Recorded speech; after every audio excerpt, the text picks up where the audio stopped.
क्या आपने कभी महसूस किया है कि जब आप किसी एक विचार को बार बार सोचते हैं तो कुछ समय बाद वह आपको बिल्कुल सच जैसा लगने लगता है? यह सिर्फ भावना नहीं है, इसके पीछे गहरा ब्रेन साइंस काम करता है। हमारा ब्रेन एक अद्भुत मशीन है। इसमें लगभग 86 बिलियन न्यूरॉन्स होते हैं जो लगातार एक दूसरे से सिग्नल्स भेजते रहते हैं। जब हम किसी एक विचार को बार बार सोचते हैं तो उन न्यूरॉन्स के बीच एक खास कनेक्शन बनने लगता है। इस प्रक्रिया को न्यूरोप्लास्टिसिटी कहा जाता है। न्यूरोप्लास्टिसिटी का मतलब है कि हमारा दिमाग अपने अनुभव और विचारों के अनुसार खुद को बदल सकता है। अगर आप रोज सोचते हैं कि मैं कमजोर हूँ, मैं असफल हूँ या मुझसे कुछ नहीं होगा, तो आपका ब्रेन धीरे धीरे उसी सोच के अनुसार न्यूरल पाथवे मजबूत कर देता है। कुछ समय बाद वही विचार आपके सबकॉन्शियस माइंड का हिस्सा बन जाते हैं और फिर आपका दिमाग उसी हिसाब से फैसले लेने लगता है। लेकिन अच्छी खबर यह है कि यही नियम पॉजिटिव थिंकिंग पर भी लागू होता है।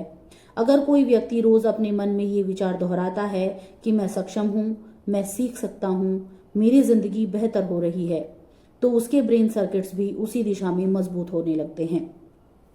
वैज्ञानिकों ने पाया है कि जब हम बार बार किसी विचार को दोहराते हैं तो हमारे दिमाग में एक सिद्धांत काम करता है जिसे हैबिस लॉ कहा जाता है।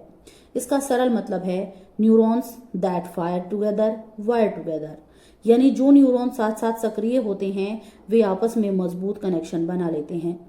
यही कारण है कि अफर्मेशंस, विजुअलाइजेशन और मेडिटेशन जैसी प्रैक्टिसेस कई लोगों की जिंदगी में बदलाव लाती है।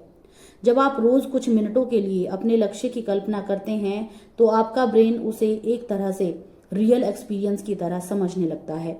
सनातन परंपरा में भी इसी सिद्धांत को अलग शब्दों में समझाया गया है। ऋषि कहते थे कि जैसा चिंतन वैसा जीवन, अर्थात मन में जो विचार बार बार आते हैं वही धीरे धीरे हमारे स्वभाव और कर्म बन जाते हैं। इसलिए यह बहुत इंपॉर्टेंट है कि हम अपने मेंटल एनवायरनमेंट को समझदारी से चुनें। जिस तरह हम अपने शरीर के लिए अच्छा भोजन चुनते हैं, उसी तरह हमें अपने मन के लिए अच्छे थॉट्स पैटर्न भी चुनने चाहिए।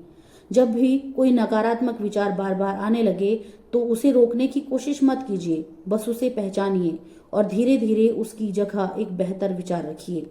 क्योंकि सच्चाई ये है कि आपके विचार सिर्फ शब्द नहीं हैं, वे आपके ब्रेन को शेप देते हैं और धीरे धीरे आपकी रियलिटी को भी बदल सकते हैं।